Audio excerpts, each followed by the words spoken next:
This is Hideaki Anno, a man that comes from the prolific nation of anime land Japan. He's known by many things. He's known as an animator, he's known as a film director, he's also known as a fanboy of Ultraman, a 1966 TV show in Japan about fighting kaijus. Because, of course.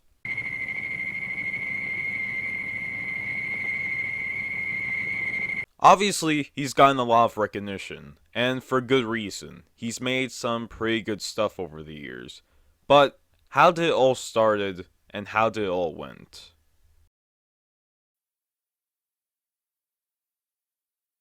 Anno Hideaki was born on May 22nd, 1960, in Ube Yamagachi, Japan, just 3 years before JFK's assassination, and 1 year after Fidel Castro's rose to power. As a child, Anno had many interests, the primary one being drawing, or animation, if you want to be technical. Throughout the years, he would advance his animation skills by joining art clubs and freely drawing whatever he wanted. You can even see some of his early works, which mainly showed him drawing robots, girls, and I don't know, Siren Head. But when he went to college, he would gain a new interest, that being film directing.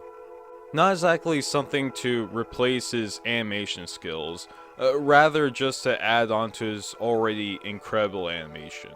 While in college, he would make a bunch of amateur films, including a fan-made Ultraman film in 1983, The Return of Ultraman. However, Anno's university years will come to an end, as he was way more invested with drawing outside of class and ended up not paying his tuition. Around the time of dropping out of college, Anno would hit a deal breaker that would eventually change his career.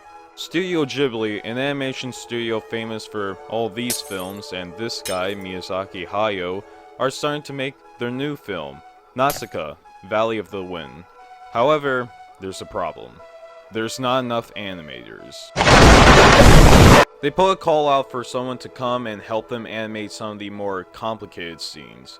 And out of those that came, Anno was the one that heard the news. He already did a few jobs in animations beforehand, but all those were child's play. Now he's gotta be working with the big boys. Anno traveled to Tokyo and got interviewed by Miyazaki himself.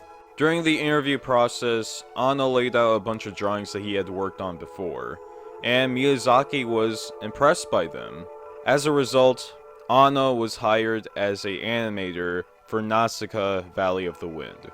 During production of Nausicaa, Anno would animate the God Warrior, a character that the main lead is supposed to destroy but be friends. Also during production, Anno and Miyazaki would get along with each other, and eventually become lifetime friends. This also wouldn't be exactly the last time they would collaborate with each other. The film was a critical and commercial success, and Anno was able to get more roles as an animator in films throughout the 80s, even co-founding a company called Gainax with some of his former university classmates. Taking these jobs, however, were mentally draining for Anno. While he did enjoy working on some of the projects, it was hard for him to work through the productions, and this escalated further when he worked on Nadia.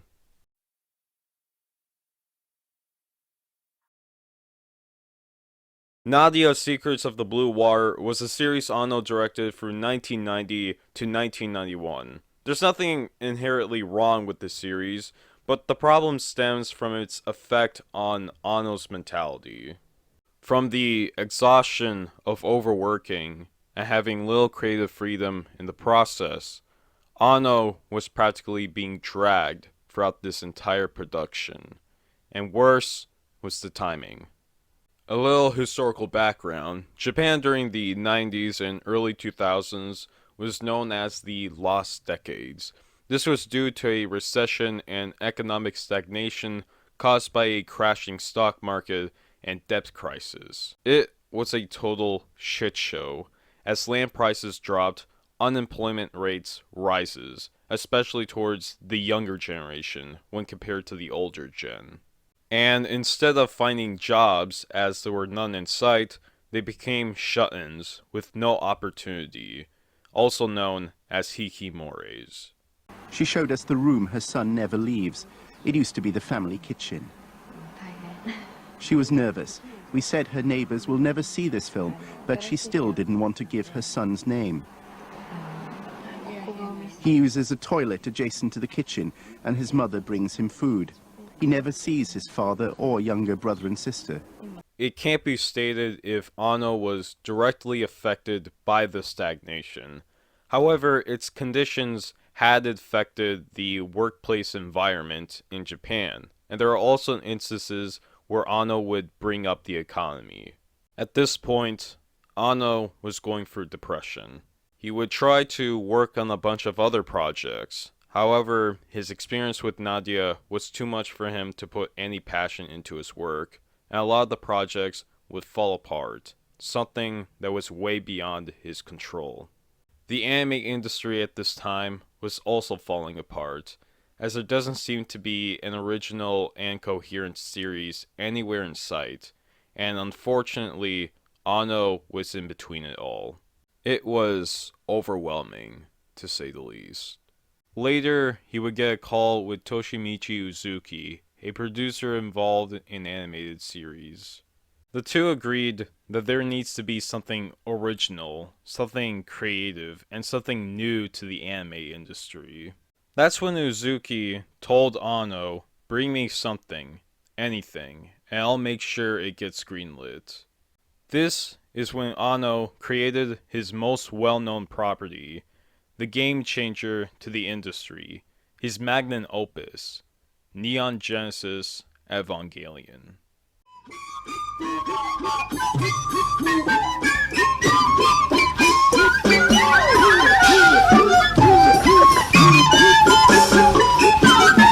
You think it's funny to take screenshots of people's NFTs, huh? Look here! Look, listen! Loser! You're a loser! You ruined my life! Even poo-poo comes out. They haven't poo-poos out, huh? And then they eat the poo-poo.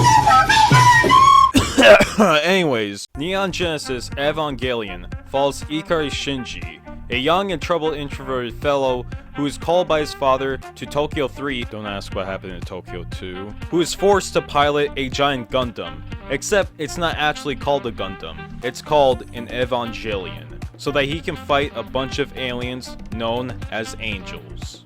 While there, Shinji goes through some personal struggles involving his reasons to continue piloting the Evangelion, his strained relationship to his father, and his acceptance of himself. He's joined by some other characters, such as his daddy-issued guardian, Katsuragi Misato, a pilot of another Evangelion, Ayanami Rei, a quiet individual who seems close to Shinji's father, and Asuka Langley Sorayu, another Evangelion pilot who comes from Germany, and hopefully not from a certain political party. There's also other characters, like Idea Kensuke, Susuharu Toji, and Horaki Hikari, all of which are classmates of the pilots. Dr. Akagi Risotto, a scientist of the Evangelions, and a friend of Misato. Kaiji Ryoji, Misato's former partner, and among other things. The three NERV employees, Maya, Makoto, and Shred Chad Shigeru, Fuyusuke Kozo, the second in command of NERV, and Ikari Gendo, the head of NERV and the father of Shinji. Oh yeah, and there's also some other characters. Oh well. Evangelion ran from 1995 to 1996 with over 26 episodes, and Anno's creation was pretty popular in Japan. Popular enough to have a dedicated fanbase that preoccupied themselves arguing over which mentally ill 14-year-old girl in the tightest of latex is the hottest. The answer to that is obviously Rizoko. Out of the 26 episodes of the series, the first 15 are pretty fun to watch. The remaining 11 episodes of the series, however, are a different story. I'm not saying that they're bad, I'm saying that the tone and mood are completely different to when we first started. At first, it seemed like a typical Monster of the Week format. An angel attacks Tokyo 3, Shinji and the pilots get in their Evas, they defeat the angel, go home, and then do it again next week. After episode 15, that was not the case. Not that we didn't get any angels and Evas fighting, we did. However, they were less common than before. Instead, we watch as the characters that we loved the most mentally deteriorate upon each passing episode, while the real threat looms in the background. Shinji himself becomes more nihilistic as he sees the people he's lived with and knew suddenly lose themselves as he wanders around aimlessly with no clear direction on how to better himself. Instead, Shinji plays as the observer, like a passenger in the speeding car that has no control to stop the inevitable crash. It can only sit and watch the chaos unfold around him. Shinji already had these types of problems before, with the dismissal and mistreatment from his father. He tried his best, but unfortunately, in the end, he's left fueled with misery, depression, and self-doubtfulness. You could say it's almost like a reflection of a certain animator. Then again though, this is coming from me, of all people, so I won't exactly be accurate with this whole analysis of Shinji. The show was immensely popular for various reasons, as it showcases Anno Hideaki's techniques in telling a story. It's praised for its characters, many of which are written realistically to the point where you might even relate to one of them. ねえシンジ、キスしようか。何？キスよ、キス。したことないでしょ？うん。じゃあしよう。どうして？退屈だからよ。Relatable, as in you can understand a character's action and know how they'll react. You can understand a character's flaws and know what mistakes they're going to make. And you'll understand a character's struggles and see how they're suffering. Even if it's for a character that you may not like or relate to that much, you would still understand how they're feeling that sort of way. The Nerve employees, for example, get very little screen time compared to the rest of the main cast, yet I still appreciate their presence that they bring into every scene. It's also pretty enjoyable. I actually really like seeing these characters interact with each other because they're so realistic to a point where they feel more like humans than animated characters. You're also gonna find frequent religious references from Christianity and Judaism, and unless you have some knowledge of that, you won't know what's going on. Then again though, no Evangelion fan will take it upon themselves to read a 1200-page book. Many characters of the show are often portrayed as some religious characters. There's also a few names from objects and locations thrown in. There's also a bunch of times where Anno would reuse the same shot. I mean, I don't think there's anything significant to it. Gainax was probably trying to save money after losing a bunch of yen on Nadia. What is of significance, however, are these shots.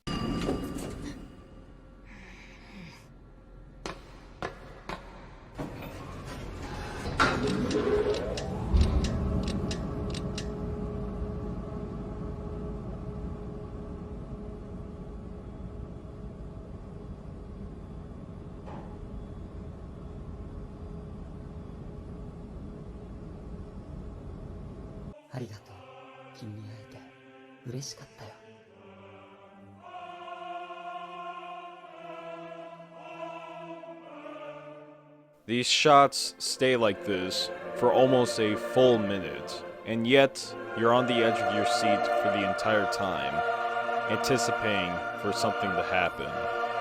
Oh, look, I think Asuko just sniffed. The slowed scenes in Evangelion kind of varied as to how you're supposed to feel towards them. Sometimes they're pretty chill, and then sometimes they're very dramatic.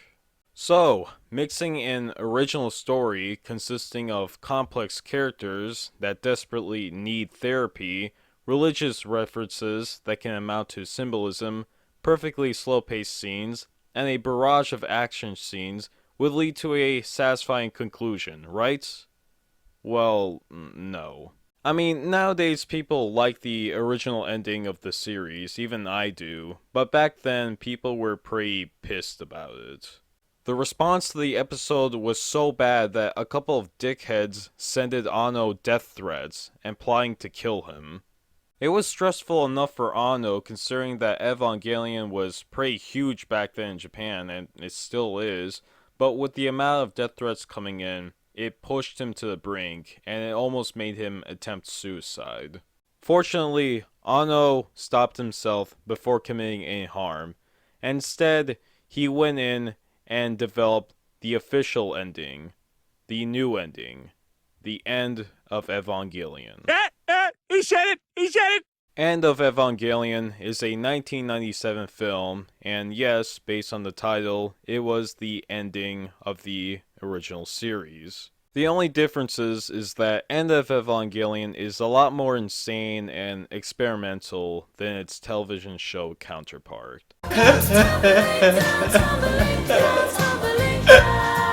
The movie ended up getting mixed reviews. Some people liked it, considering a better ending than the original, while some were confused, as if they never watched one episode of the original series.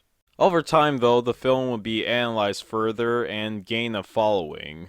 Also in that same year, Anno and Miyazaki would actually meet each other in the desert, and for some reason Anno looks like a Jawa from Star Wars. I mean, being Anno, there might be some sort of significance with that cloak. Probably a message of the upcoming resurrection of Christ. Years later, Anno was stopped directing television shows after working on His and Her Circumstances. Apparently, the reason why was because of creative differences. However, he has animated some shows primarily with Studio Gainax, such as Fooly Cooly.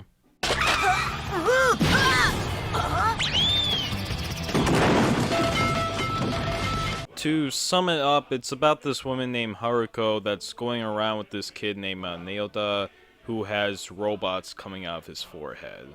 Ah yes, anime. The show was also digitally animated, and from that animation team was Anno. He also voice acted one of the characters. Do you know which one? Yep, it's the cat.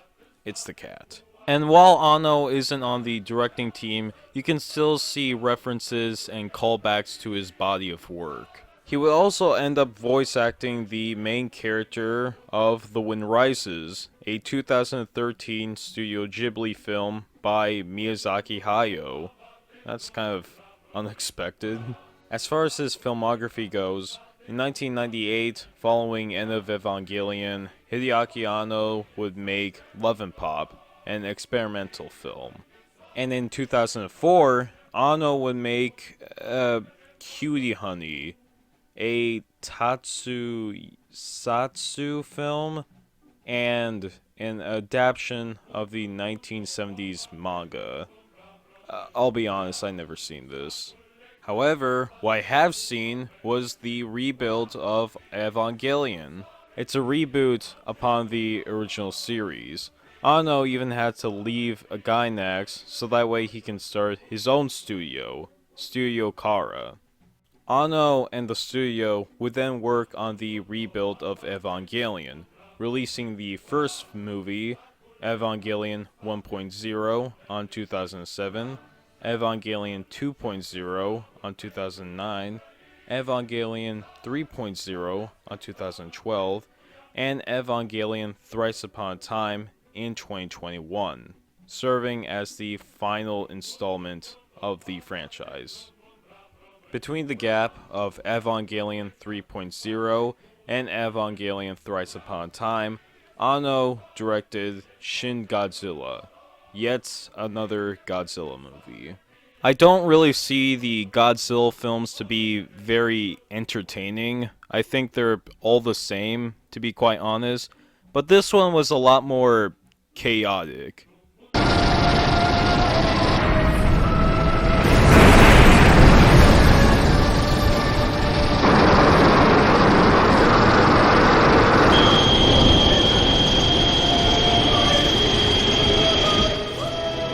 Anno did base Godzilla off of those earthquakes and tsunamis that were happening in Japan back in 2011. So I think the results here would be pretty insane. As for Anno's personal life, he's now married to Anno Moyoko and seems to be doing well for himself. Studio Kara has also separated itself from Gainax after a few shady dealings. As for future projects though, he's actually currently making a Kamen Rider film that is expected to be released next year. It's actually funny too because Anno was a huge fanboy of those shows back in the days, and now here he is directing an official movie. God damn, that's impressive. He might also be backing away from Evangelion for a bit, which is fine. I mean, he already ended them twice.